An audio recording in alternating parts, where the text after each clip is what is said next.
तो आने वाले समय में बताएगा। ये फैसला तो जनता का फैसला है और हमारे यूथ का फैसला है और आज जो है वो यूथ की आवाज़ जो है वो अगेंस्ट जा रही है। पूरे बिहार में इस समय शीतलहर का प्रकोप है और इस कपकपाती ठंड में जहां लोग कंबल से बाहर निकलने में भी कतराते हैं, तो वही राजद की शेरनी नेत्री कही जाने वाली डॉक्टर आयशा फातिमा इस सर्द मौसम में लगातार दिन रात जनसेवा में जुटी हुई है।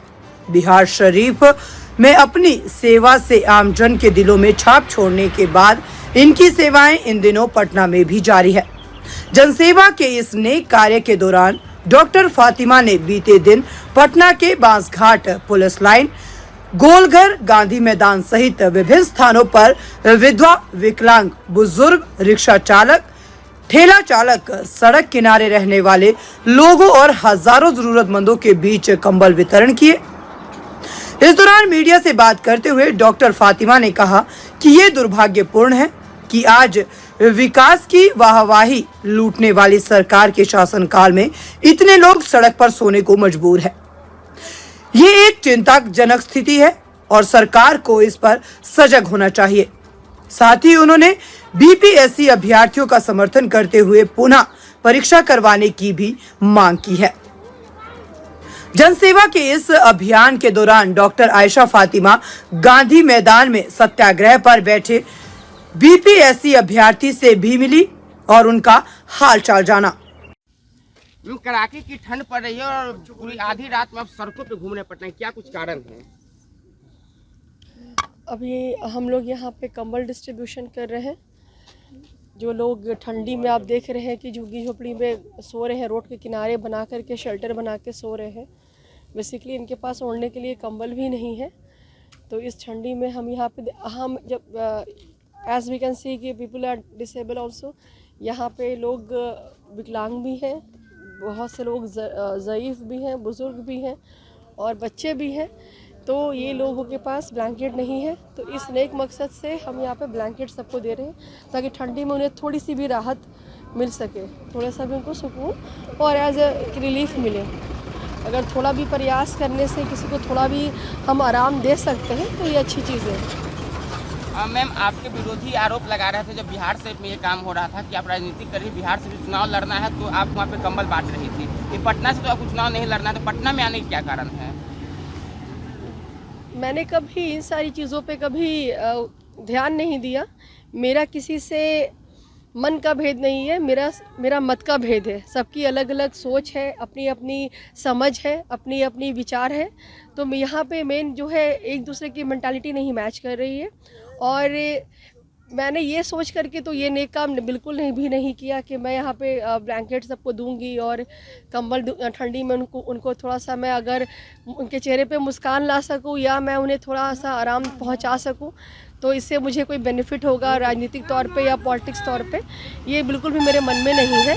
तो कहने दीजिए, जब कोई कुछ अच्छा करता है तो लोग उसको पीछे करने के लिए उसका पैर खींचते हैं, उसकी आलोचना करते हैं, क्योंकि ख़ुद वो काम नहीं कर रहे होते हैं। और जो लोग खुद अच्छा काम करेंगे वो दूसरों के कामों की ज़रूर सराहना करेंगे। मैम, अभी आप पीके अनशन पे बैठे हैं 4 दिन से री एग्ज़ाम को लेकर, वहाँ भी आप गई हुई थी, लेकिन अफसोस का बात है कि वो सोए हुए थे। तो आप अभ्यर्थियों से मिलने के लिए गई हुई थी, तो वहाँ पे देखकर आपको मतलब क्या कुछ फील की?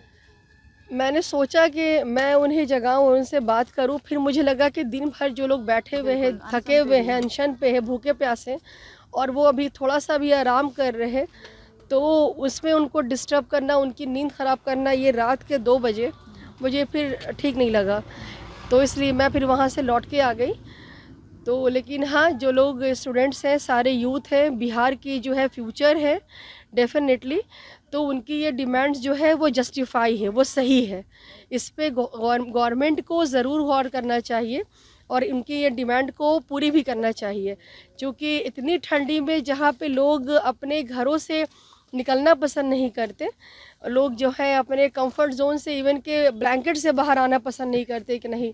तो इस कड़ाके की ठंडी में, और जहाँ पर टेम्परेचर हम बात कर रहे हैं 8 to 9 डिग्री सेल्सियस अभी है, तो वहाँ पे सारे स्टूडेंट ठंडी में गांधी मैदान में खुले में बैठे हुए, ये बहुत बड़ी बात है। फातिमा जी, जहाँ तक ये बीपीएससी अभ्यर्थियों का सवाल है, प्रशांत किशोर सिर्फ एक अगुवाई कर रहे हैं, लेकिन नेतृत्व जो है वो छात्रों का ही है। फिर भी तमाम कोई भी राजनीतिक दल छात्रों की इन समस्याओं को नीतीश तक नहीं पहुंचा पा रहे हैं, और नीतीश भी जो है वो एकदम हठधर्मिता अपना के रखे हैं कि मैं नहीं करूंगा।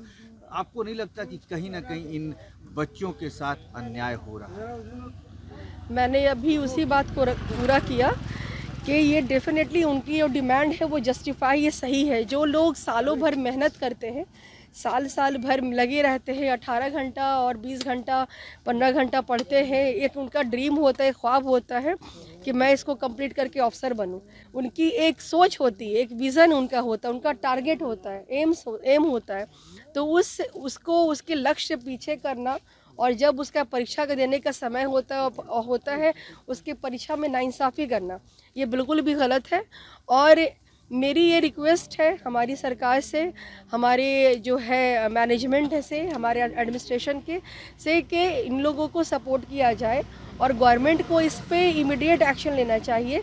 गवर्नमेंट को इनकी डिमांड को पूरी करनी चाहिए, क्योंकि यहाँ पे 1, 2 या 100 लोगों की नहीं है, यहाँ पे बात हज़ारों लाखों की हम कर रहे हैं। करीब 4,86,000। जी, लाखों की ही हम बात कर रहे हैं। तो in that way I just want to say to everyone, please you have to support to the justify things, to the right things. हम यहाँ पे RTI, राइट टू इन्फॉर्मेशन की बात करते हैं, और जहाँ पे खुद ही हम उन्हें राइट से वंचित रख रहे हैं, तो ये भी बहुत बड़ी बात है। तो इनको गवर्नमेंट को इस पे ज़रूर जो है, और वो भी जल्दी में ही डिसीजन लेना चाहिए। मैम एक सवाल है, जो आप काम कर रहे हैं वो सरकार और सरकार के सिस्टम का काम है, लेकिन आपको लगता है कि सरकार और उसकी सिस्टम यहाँ पे फेल कर गई है ठंड से बचाव में? कोई भी नेक काम करने के लिए विकास जी 3N या Bihar Bharati news, Pratibha news, whatever the channels you are running now, कोई भी नेक काम करने के लिए किसी की परमिशन की या फिर किसी से जो है वो कंपटीशन करने की ज़रूरत बिल्कुल भी नहीं है। कोई भी नेक काम, इंसानियत हर इंसान के अंदर में है, बस उसको थोड़ा दिखाने की और समय पे पूरा करने की ज़रूरत है। फातिमा जी मानती हैं कि इन बच्चों की आवाज़ नहीं सुन के कहीं ना कहीं नीतीश कुमार जो हैं, एक बात भी कही जाती है, आपको याद होगा 1974 में जयप्रकाश नारायण ने कहा था कि जिस ओर जवानी चलती है उस ओर जमाना चलता है। तो ये बच्चे जब हैं अपनी 2025 में कहीं ना कहीं असुविधा में आ जाएंगे। ये तो आने वाले समय में बताएगा। ये फैसला तो जनता का फैसला है और हमारे यूथ का फैसला है, और आज जो है वो यूथ की आवाज़ जो है वो अगेंस्ट जा रही है, क्योंकि वो अपनी जगह पे सही है। अगर मैं भी अभी के टाइम में स्टूडेंट होती तो मैं भी उनके साथ ही बैठी होती, डेफिनेटली मैं उनका साथ और सहयोग कर रही होती। मैं एक सोशल वर्कर हूँ, समाज सेविका हूँ, और मैं एक पार्टी की लेगेसी को लेके चल रही हूँ कि जहाँ पे मैं जिनको अपना इंप्रेशन मानती हूँ और जिनको मैं फॉलो कर रही हूँ, तेजस्वी यादव जी, उन्होंने बहुत छोटे से समय में बहुत बड़ा काम किया है। इसी गांधी मैदान में जहाँ पे लोग आज अनशन पे बैठे हैं, इसी गांधी मैदान में उन्होंने जो है वो सबको अपॉइंटमेंट लेटर दिया है, और सारे लोग जो BPSC से टीचर की एग्ज़ाम क्वालिफाई किए थे, उन सारे लोगों को उन्होंने जो है रोज़गार दिया है। लाखों लोगों की उन्होंने जो है उनकी ख्वाबों को पूरा किया है। तो आप देख लीजिए ना, ये डिपेंड करता है कि कौन सरकार चला रहा है। एक दिन तेजस्वी यादव जी भी छात्रों से मिले थे गर्दनी बाग में, और पूरा मदद करने के लिए उन्होंने बोला भी था। तेजस्वी यादव जी ने जो कहा है वो करके दिखाया है, ये तो आपके सामने है। इसी गांधी मैदान में जहाँ पे लोग आज अनशन पे हैं, इसी गांधी मैदान में उन्होंने सबको ज्वाइनिंग लेटर दिया है। तो आप समझ जाइए ना कि अगर वो बाकी चीज़ें भी बोल रहे हैं तो वो करने वाले बंदे हैं, वो हवा में बातें बिल्कुल भी नहीं करते।